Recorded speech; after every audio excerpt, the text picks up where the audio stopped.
Distortion. Okay, so we've been talking about our gain adjustments, our leveling and such, and our gain stages, as well as summing. And all of that is important to understand because we're trying to avoid distortion. Now, distortion, when you hear the word distortion, everybody always thinks about electric guitars. That's the first thing they think about with distortion. But distortion happens all over the place. Most of the time when you actually hear some music or sound coming out of loudspeakers and it hurts your ears, it's not necessarily because it's really loud, it's because there's distortion in the signal that's loud, and that's what's actually hurting your ears. And in mixing, when there's not clarity in a mix, it's usually because there's distortion in the signals where it shouldn't be, and that is causing the signals to lose their clarity, to the tracks to lose their clarity and kind of mush together. So what we're going to do is kind of recreate some distortion. We're going to use the alto track here.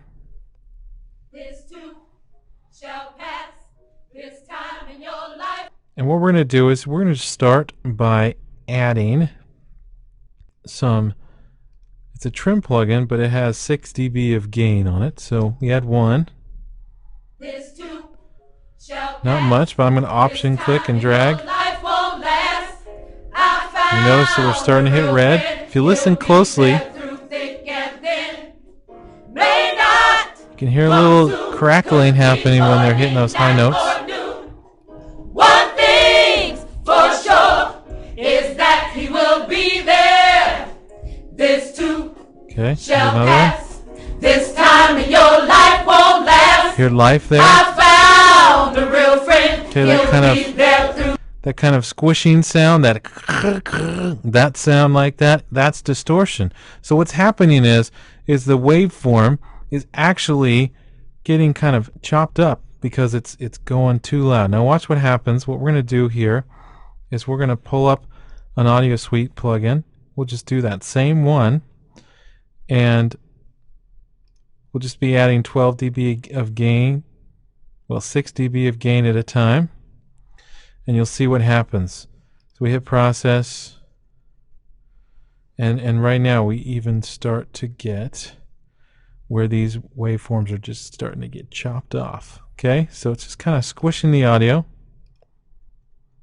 and as we do more and more, it's squishing that and it chopping off. If we keep zooming here, you'll see that we are just kind of squaring off these edges, and basically what we're creating are square waves, which square waves have a specific sound, a specific harmonic structure, and that's what we're doing is we're taking our nice and beautiful complex waveforms, wonderful harmonic structure, and when we chop it up like this by adding too much gain and causing distortion, we're creating these square waves that have this kind of buzzy kind of sound to them. Okay, and so that's what ends up happening. And you know, if you keep on adding more and more, you know, it just becomes this total brick. And I mean, if we played it right now, it'd be completely loud and insane. And we can actually turn it down a little bit, and you can hear how nasty this could sound because we don't want it to be too loud for us. This too shall pass. This time in your life won't last.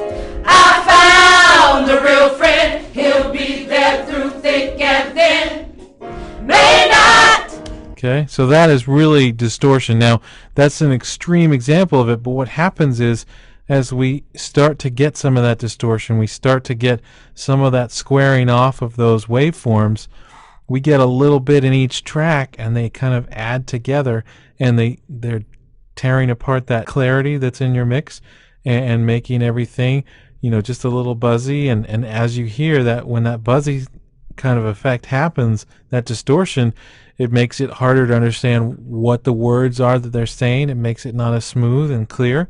And as that happens with your entire mix, whether it's on tracks individually, whether it's hitting the master fader or submixes too hard, that distortion is going to be taking away clarity from your mix and adding sound to your mix that you don't want to add. Granted, there's plenty of times where you do want distortion effects for certain tracks, but I don't think you're going to want distortion on the alto track in a gospel choir song. So it's good to know where our levels, our gain structure is, where our level adjustments are, so that we can help avoid this kind of thing, the distortion that creeps into our sessions and takes away the clarity from our mixes.